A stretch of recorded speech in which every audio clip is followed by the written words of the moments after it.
Parte 1. El silencio en la iglesia era tan denso que casi podía cortarse. Apenas había terminado el canto vespertino cuando, de repente, todas las luces se apagaron. Un corte eléctrico, inesperado, dejó el templo sumido en una oscuridad absoluta.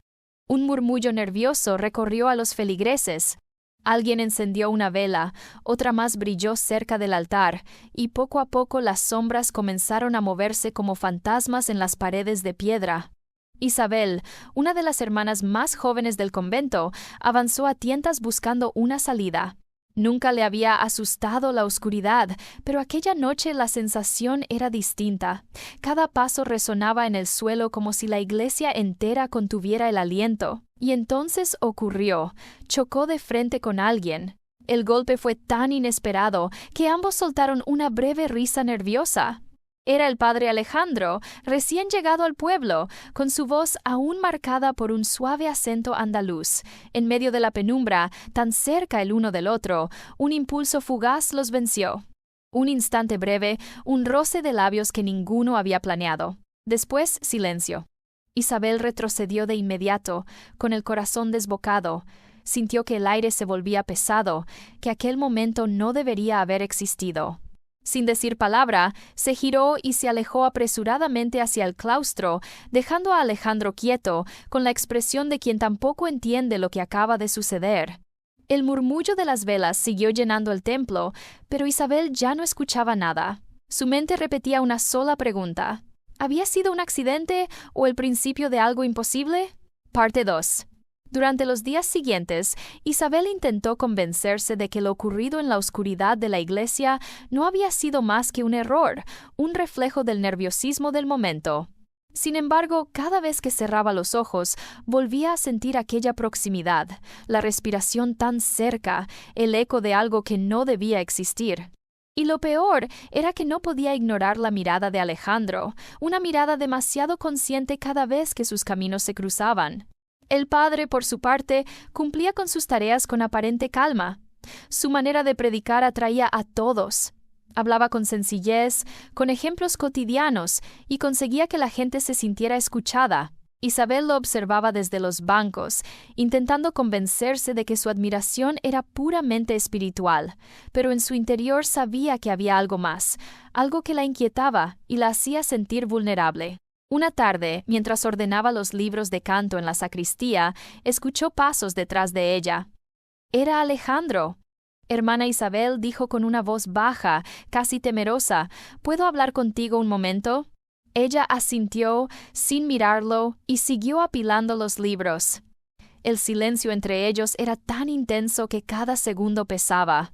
Lo que ocurrió aquella noche, empezó él, pero no terminó la frase. Isabel lo interrumpió. No debimos. Fue un error, padre. Sus palabras parecían firmes, pero su voz temblaba. Alejandro bajó la mirada, como aceptando la respuesta, aunque sus labios parecían contener algo más. Cuando salió de la sacristía, Isabel sintió un escalofrío. No sabía qué la perturbaba más, la posibilidad de que él hablara de nuevo o el miedo de que guardara silencio para siempre. Parte 3. El calor del verano había caído con fuerza sobre Toledo. En el convento, las ventanas permanecían abiertas para dejar entrar un poco de aire, pero aún así el ambiente era sofocante. Isabel buscaba distraerse en las tareas del coro, cuando una de las hermanas le pidió ayuda para llevar unas carpetas al despacho parroquial.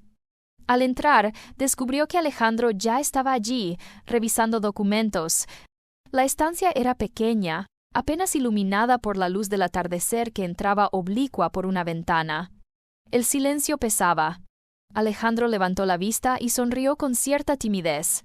«Gracias por traer esto», dijo él, intentando sonar natural. Isabel dejó las carpetas sobre la mesa, evitando mirarlo. De pronto, una ráfaga de viento cerró la puerta de golpe. Ambos se sobresaltaron y rieron nerviosos. Ese gesto tan simple rompió la barrera que los había mantenido distantes. Sin pensarlo demasiado, Alejandro dio un paso hacia ella, como si las palabras ya no alcanzaran.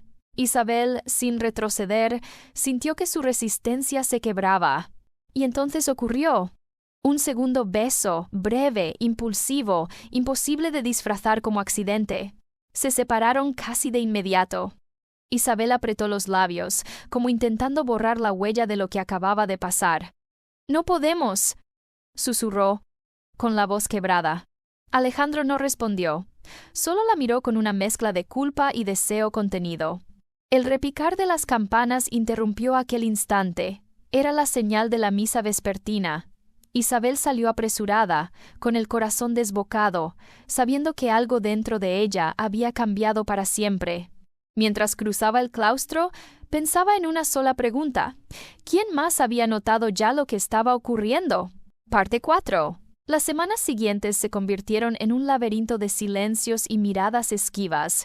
Isabel se aferraba a la oración, pero cada vez que cerraba los ojos, la imagen de Alejandro volvía con más fuerza. Lo mismo parecía sucederle a él. En el púlpito predicaba con la misma convicción, pero en los instantes de pausa, sus ojos la buscaban como si fuera inevitable. Pronto, las otras hermanas comenzaron a notar algo extraño. No eran palabras directas, sino susurros al pasar, comentarios velados. La hermana Isabel parece distraída últimamente. ¿No les parece que el padre Alejandro habla demasiado con ella? Isabel intentaba mantener la compostura, pero sentía cómo cada gesto, incluso el más simple, se volvía sospechoso bajo esas miradas. Una tarde, la Madre Superiora la llamó a su despacho. El lugar olía a cera y madera antigua, y la luz entraba apenas por una rendija. Hermana Isabel dijo con un tono pausado: «He notado cierta inquietud en usted. ¿Hay algo que deba saber?» El corazón de Isabel golpeó tan fuerte que casi le faltó el aire. Bajó la cabeza y respondió: «No, madre, solo es cansancio». La superiora la observó en silencio unos segundos que parecieron eternos. «Recuerde», añadió con voz firme, «que nuestro deber es servir con el corazón limpio. No permita que nada la aparte de su camino». Al salir del despacho, Isabel sintió que las paredes del convento se cerraban sobre ella. El rumor de las voces en los pasillos, la sospecha creciente y, sobre todo, la certeza de que no podría ocultar lo inevitable mucho más tiempo, le pesaban como una sentencia. Aquella noche, al volver a su celda, escuchó un golpe suave en la puerta. El corazón le dio un vuelco. Parte 5. Isabel abrió la puerta despacio, temblando. Al otro lado estaba Alejandro, con el rostro tenso, como si hubiera tomado una decisión imposible. «Necesito hablar contigo», susurró. Ella dudó un instante, pero terminó dejándolo entrar. El silencio era tan pesado que el leve crujido de la madera parecía un grito. Isabel cruzó los brazos, intentando protegerse. «No deberías estar aquí». Alejandro respiró hondo. «Ya no puedo fingir, Isabel. Lo que siento por ti es real. He rezado, he buscado respuestas, pero cada oración me lleva de vuelta a ti». Sus palabras la golpearon. Isabel quiso negar. Quiso imponer la razón, pero la voz le tembló. «Estamos destruyéndolo todo. Tú eres sacerdote. Yo he hecho votos. ¿Qué nos queda después de esto?» Alejandro bajó la mirada, como si la culpa lo atravesara. «No lo sé, pero no puedo seguir callando». Isabel sintió las lágrimas presionando en sus ojos. «Si alguien descubre lo nuestro...» «Lo harán tarde o temprano», la interrumpió él. «Los rumores ya están creciendo». Un silencio más largo que cualquiera se instaló entre ellos. Fue Isabel quien habló primero. «Entonces debemos confesarlo, afrontar lo que venga». Alejandro la miró con asombro, como si no hubiera esperado esa valentía. Asintió lentamente. Juntos. La decisión estaba tomada, pero en lugar de alivio, Isabel sintió un vértigo insoportable. Sabía que nada sería igual después. Al despedirse, Alejandro tomó su mano apenas un segundo, en un gesto de apoyo. Cuando salió de la celda, Isabel permaneció inmóvil, consciente de que lo que estaban a punto de hacer podría cambiar sus vidas para siempre. Y en ese instante, una sombra cruzó el pasillo. Parte 6. El día amaneció con un cielo limpio y un viento suave que recorría los tejados del convento. Isabel y Alejandro caminaban juntos, con pasos lentos, hacia la puerta principal, conscientes de que al cruzarla dejarían atrás no solo un lugar, sino toda su vida anterior. El murmullo lejano de las campanas parecía marcar cada segundo de su decisión. Nunca imaginé que sería tan difícil, dijo Isabel, apretando la mano de Alejandro con fuerza. Él sonrió débilmente, sin palabras, comprendiendo que lo que les esperaba no era fácil ni seguro. Atravesaron el patio, y por un instante todo se detuvo. Los jardines, los arcos, el cielo azul sobre ellos. Parecía un cuadro detenido en el tiempo, como si el mundo hubiera decidido darles un respiro antes de que todo cambiara. Al salir a la calle, el pueblo los recibió con normalidad, como si nada supieran. Pero Isabel notó que sus propios pasos resonaban extraños, distintos. Ya no eran solo hermana y sacerdote, eran dos personas enfrentando un futuro incierto, lleno de posibilidades y riesgos.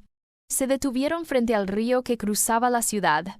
Alejandro tomó un pequeño puñado de agua y la dejó caer en el viento. Mira, dijo, aunque todo cambie, siempre habrá algo que nos recuerde que seguimos aquí. Isabel observó cómo las gotas se dispersaban con la brisa, reflejando la luz del sol. En ese instante comprendió algo profundo. No necesitaban la aprobación de nadie ni la seguridad de un plan perfecto. Solo tenían este momento, la certeza de estar juntos y la libertad de elegir su propio camino. Se miraron, sonrieron y sin decir una palabra, empezaron a caminar río abajo, dejando atrás las sombras, pero con el corazón lleno de un nuevo brillo. Y aunque el futuro era incierto, nunca antes se habían sentido tan vivos.